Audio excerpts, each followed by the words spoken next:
Hello everyone. In this video, let us have an introduction to bubble sort.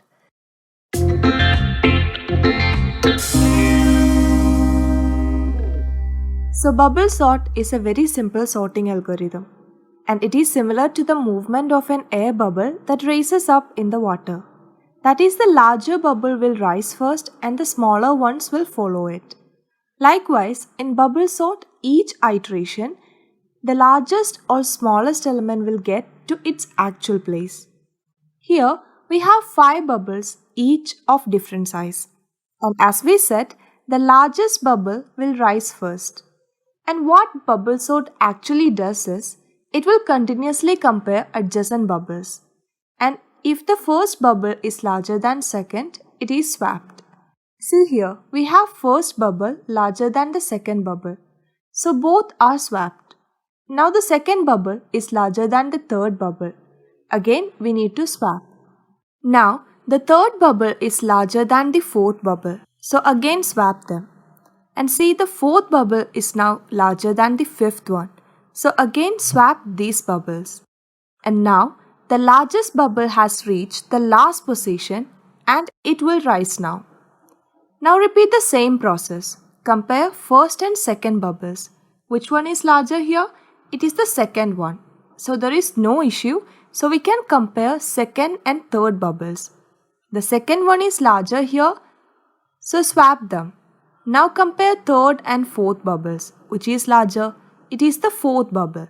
So no need to swap. And now we have the largest bubble at the last position and it will rise now. Again repeat the process. See here, we have first bubble larger than the second bubble. So both are swapped. So we can compare the second and third bubbles. And which is larger here? It is the third one.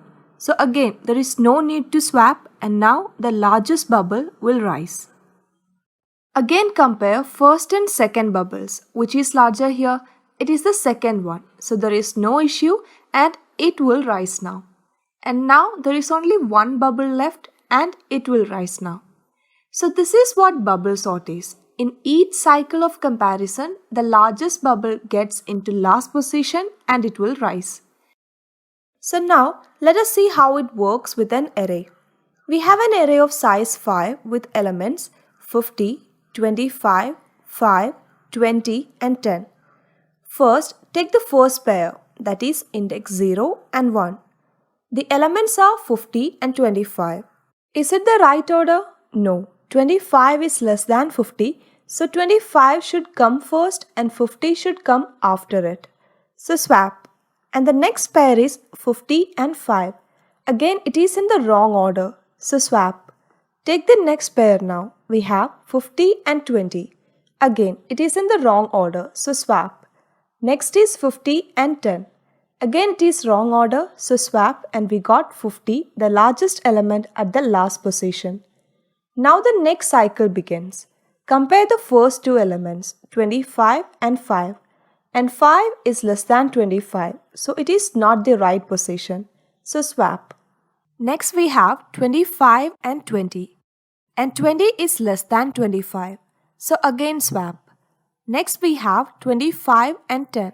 And 10 is less than 25, so again perform swap.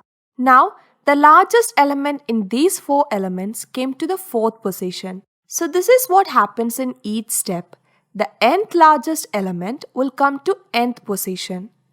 Hence, one element is being sorted, that is, brought to correct position in each step. In next step, compare 5 and 20. And 5 is less than 20 and there is no issue with this placing, so do not swap. And compare the next pair, which is 20 and 10. And 20 is greater than 10, so it is not right, so swap. So now the third largest element came to the third position. In next step, compare 5 and 10. It is okay, so do not swap. And it is done. For a size 5 array, we needed 4 iterations. That is, in 5th step, we will be left with one element only, which will be the smallest element and it will be in the right position. So if the size of array is n, we need n-1 steps only. So to implement this, we can use 2 loops. The outer loop will execute for size minus 1 times, and the inner loop will compare the adjacent elements and swap if needed. For index 0, 0 and 1 will be compared. For index 1, 1 and 2 will be compared. For index 2, 2 and 3 will be compared. And for index 3, 3 and 4 will be compared. But in index 4, we don't have an element at index 5. So we should run the loop until size minus 1 instead of running the loop till size. If we run the loop till j less than size, it will produce an unexpected result as index 5 might have some garbage value. We can also optimize the running time by analyzing the procedure. In the first iteration, one element is sorted, so we can exclude it in the next iteration.